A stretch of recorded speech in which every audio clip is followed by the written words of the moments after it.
So this question of intelligence is really interesting, and I think very important, because we talk about intelligence as if we know what it is, but we don't. It expresses itself in so many different ways. Right. There's so many manifestations. History sometimes has a way of leaving out entire races of people from the books. All of their accomplishments and contributions to society are often deprioritized. The Moors are the perfect example of this. The word Moor comes from the Latin term Mauri, given by the Romans to the Berber people of northern Africa, which is fairly well known by historians that the Moors were actually synonymous with the Berber people located in North Africa during the Middle Ages. It's important to note that the Berbers were indigenous to the region and predate any Arab or European occupation. Then comes the argument of their skin tone. Why weren't they black? Well, they were black. Charles Murray wrote this book called The Bell Curve, 20 years ago or something. I think it was 25 even. Yeah, where he argued that there are racial differences in intelligence. Into account. The Moors that we know of today are the people that ruled Spain for over 700 years, from the year 700 to 1492, and made considerable advancements in art, architecture, education, and commerce.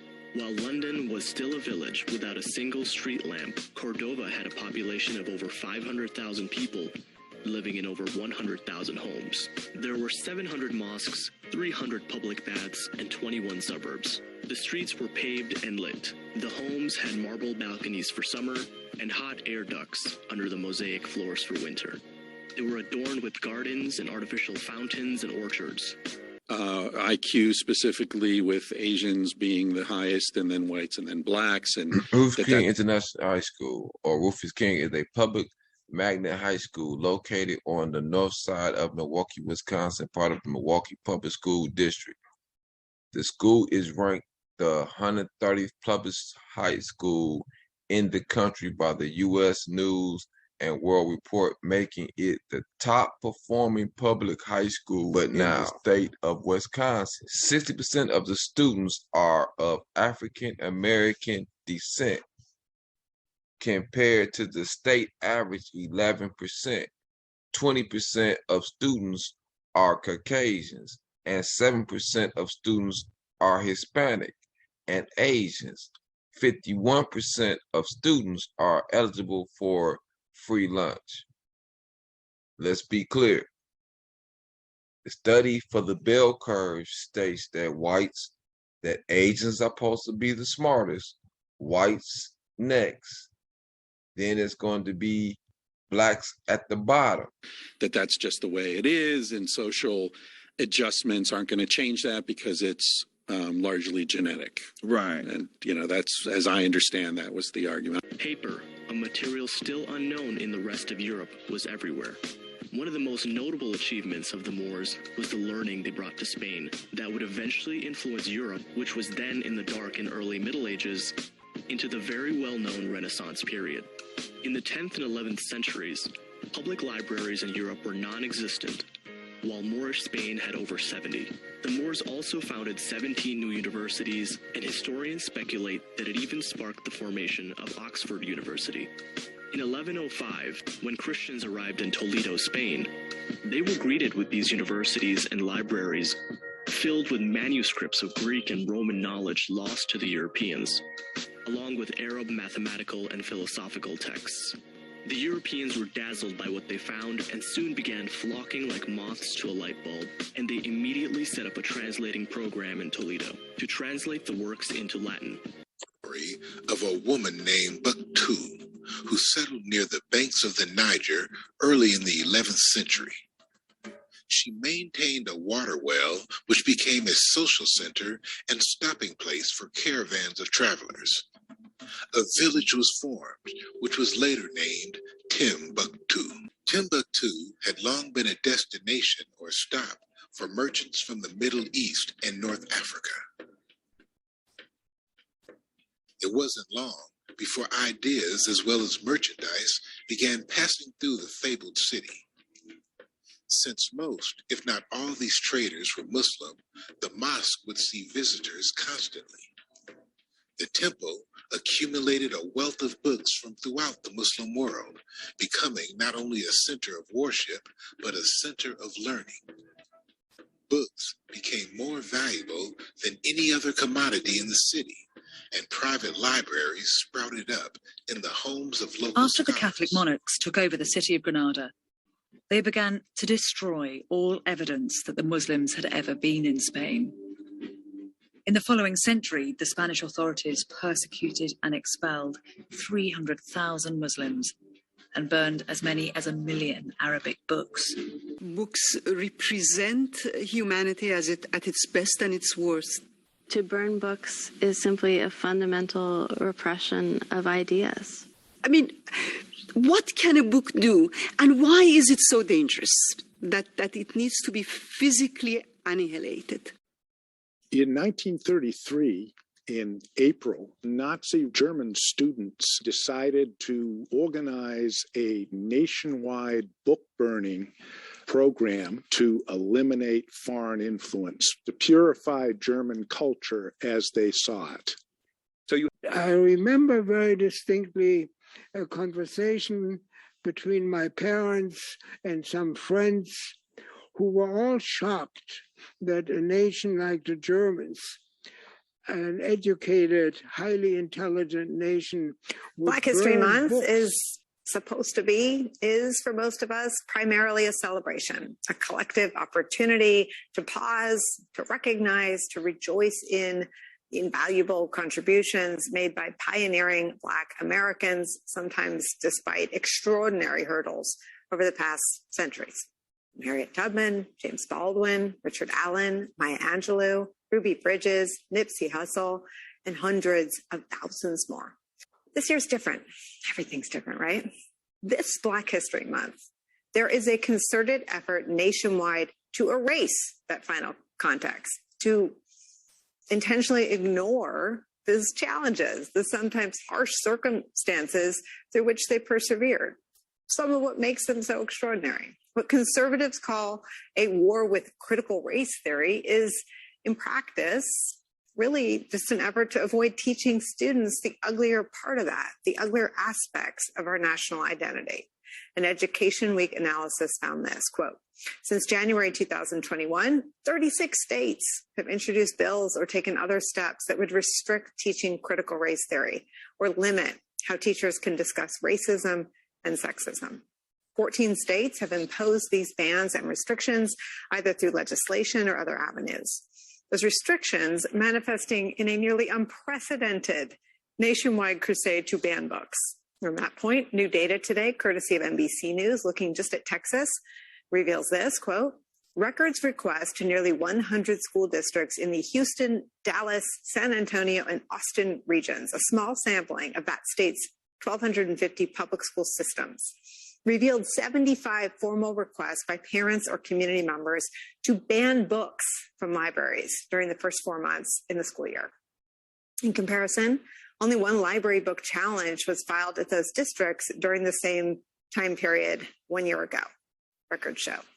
A handful of the districts reported more challenges this year than in the past 2 decades combined.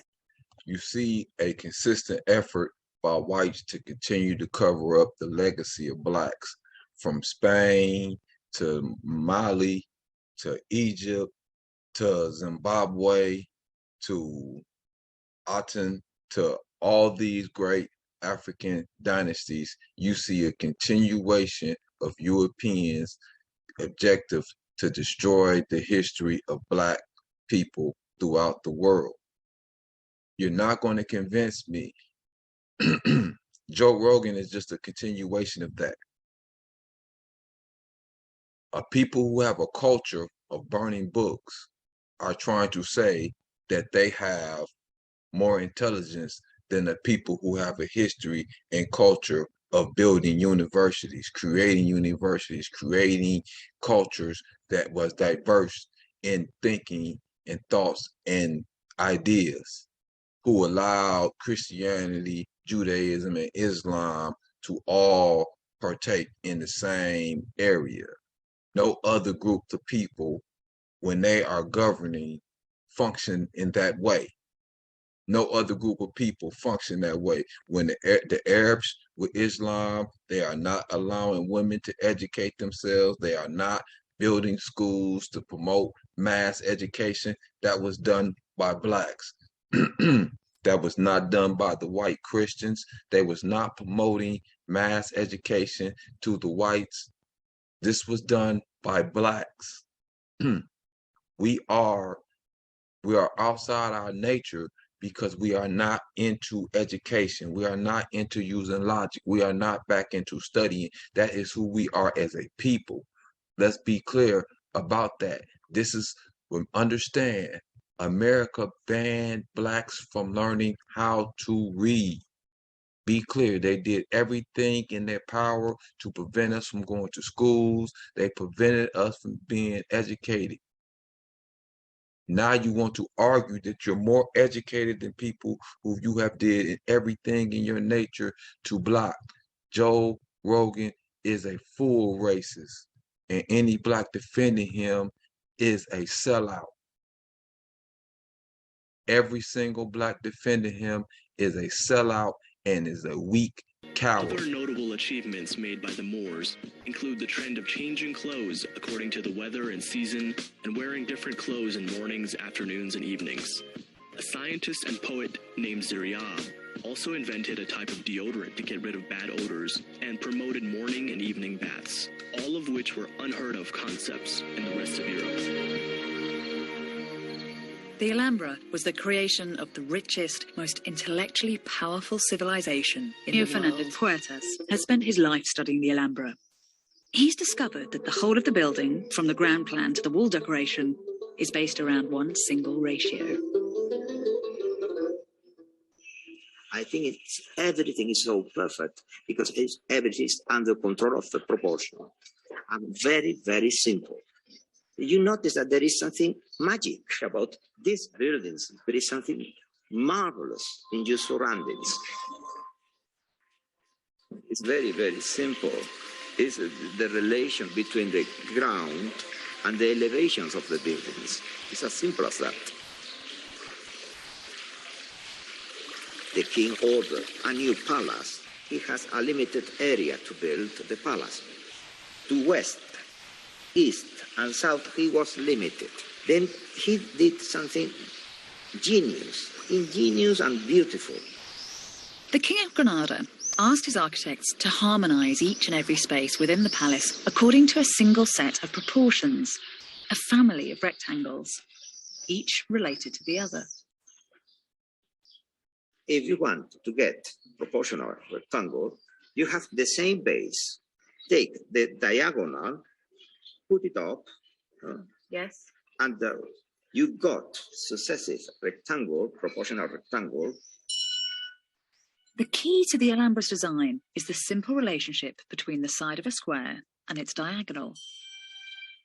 If we use the diagonal to make a rectangle, and then the diagonal from that rectangle to make another, we get a progression of rectangles. The fourth rectangle is double the size of the first, and the diagonals in this sequence are in fact the square roots of 2, 3, 4, and 5. A magical sequence.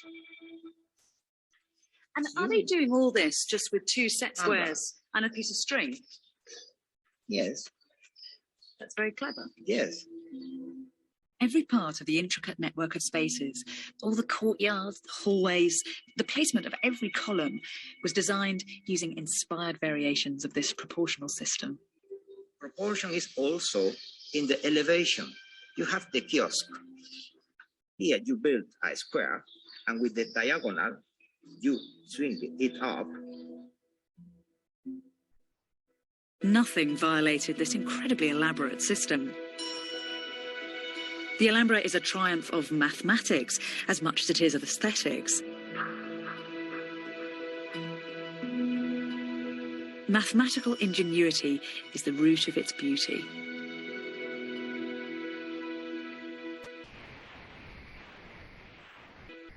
But no one talks about this. Everyone looks at the Alhambra just as an aesthetic experience.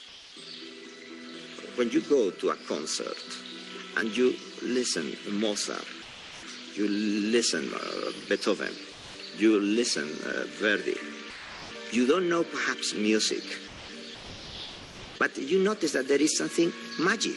Yes. It happens with that the same. You feel it. The Alhambra is so enchanting, it's all too easy to view it as a fairy tale palace, isolated from history.